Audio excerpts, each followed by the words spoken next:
Well, he came to Memphis to sing with a group called the Blackwood Brothers. It was the first time that I'd ever seen him. How did you run into him this time? Just in Vegas? I just realized that they were available. And he'd formed a new quartet called the Stamps. And I listened to some of the records, and they had all this power.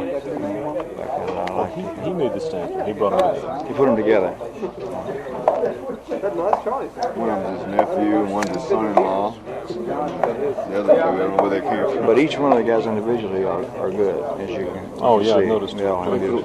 See, we come from a different background. We come from the Middle West or from the West Coast. You don't hear this too much. So we don't hear this. So we see a bunch of guys, and it has a whole different kind of level of meaning to us because it's just not part of our background. Right.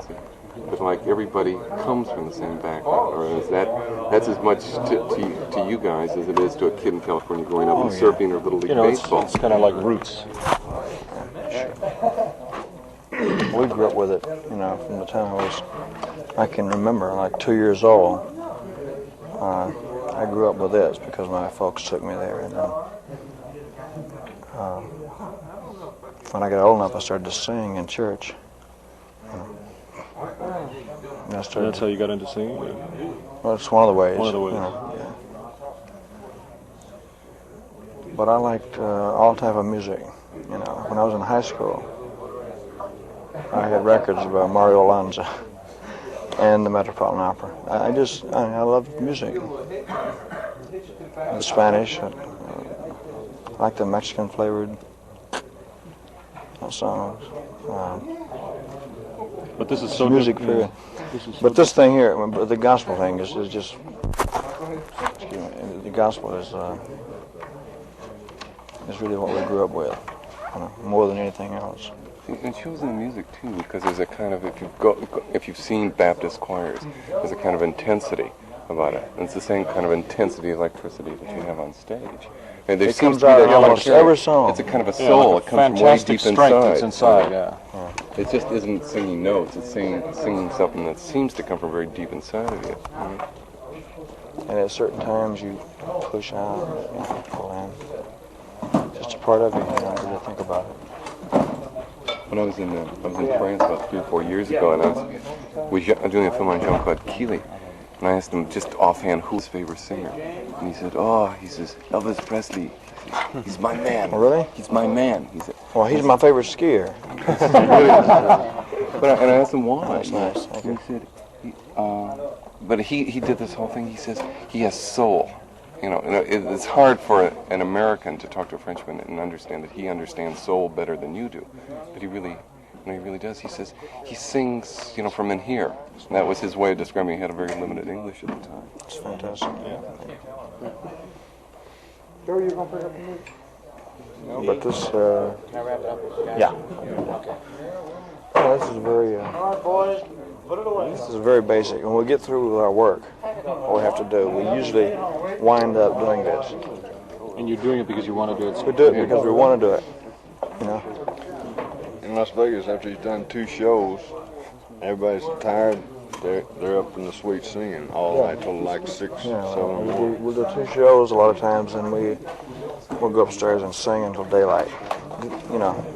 Gospel songs. How do you do it? How do you? Not too often.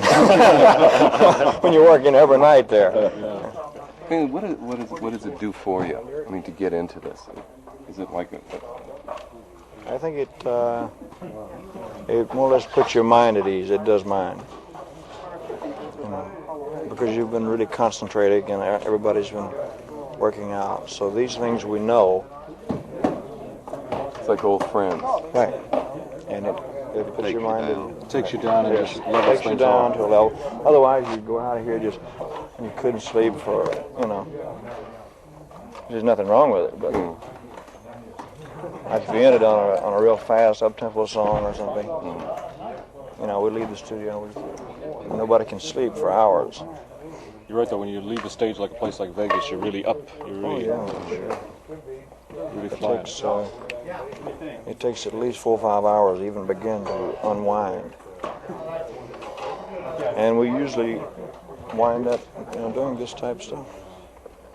Where have you found the guys? I mean, we know about JD, but like the other guys who are in the chorus, it seems like you've known them forever, just watching you around the piano and singing, like you're like real super old friends from a long, long time. Well, like I said, I knew JD from back when I was 15 years old, when he first came to Memphis to sing with a group called the Blackwood Brothers. And I was a big gospel music fan, so they would sing all night. And I would stay there all night, And he had formed this new group himself a couple of years ago. And I just heard their records and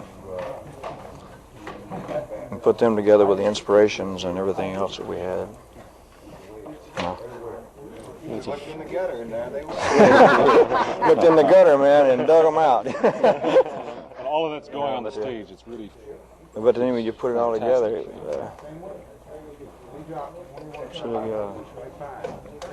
There seems to be a kind of like a relationship going on stage. It's like everybody is a friend of everybody else on stage.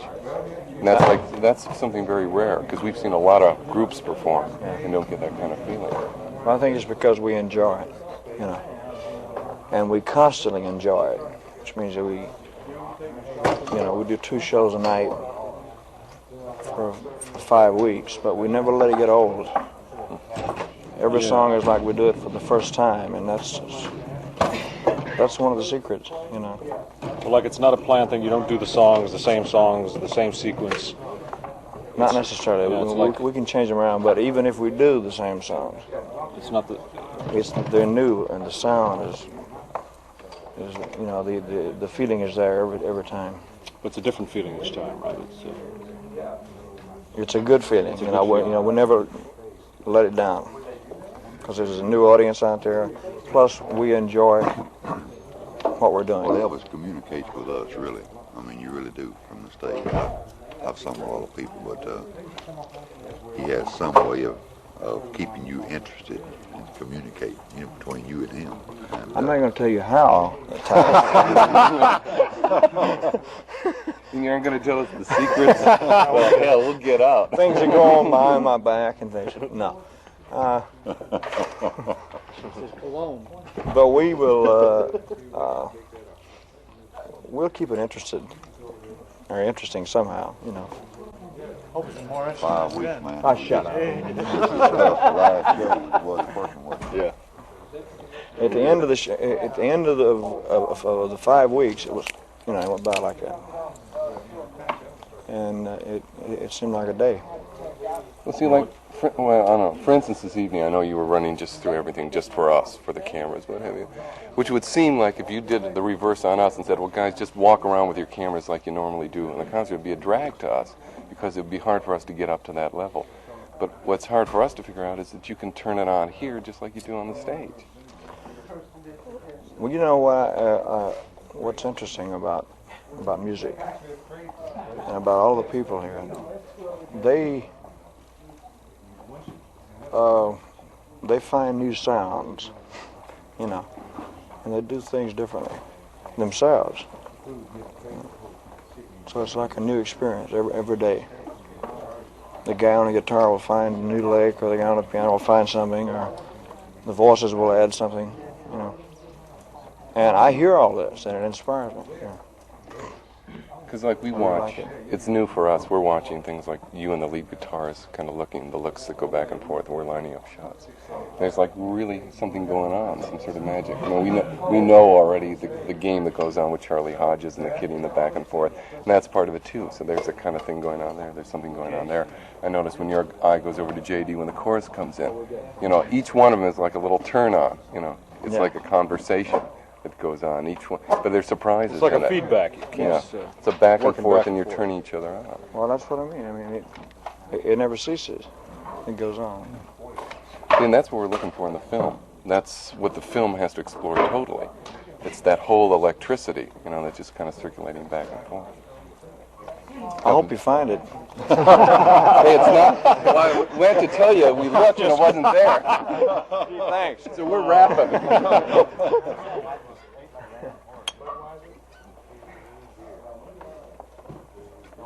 Hey, let's call it a night. Got to rest up for the road. Got a big jump from here to Buffalo or wherever. Off to Buffalo. This is a tour I usually lose about 2 inches, not in here, but in here. from walking. To hang by my hands for about 2 weeks to get it back. Yes. All one-night stands, too. Yeah. But that's fun, see. It's excitement. It's, Got to figure out how to get a piano in each room for these guys to sing after the show. Oh, let's go home, everybody. I think so. Enjoyed it, fellas. This is the only beginning of I think, a really enjoyable experience. Thank you. We'll do our best. I know you will. We'll try and do ours. Now, you're supposed to say, I know you will. See, and then, No then we're all comment. cool. No comment. Okay. We're even. Good night.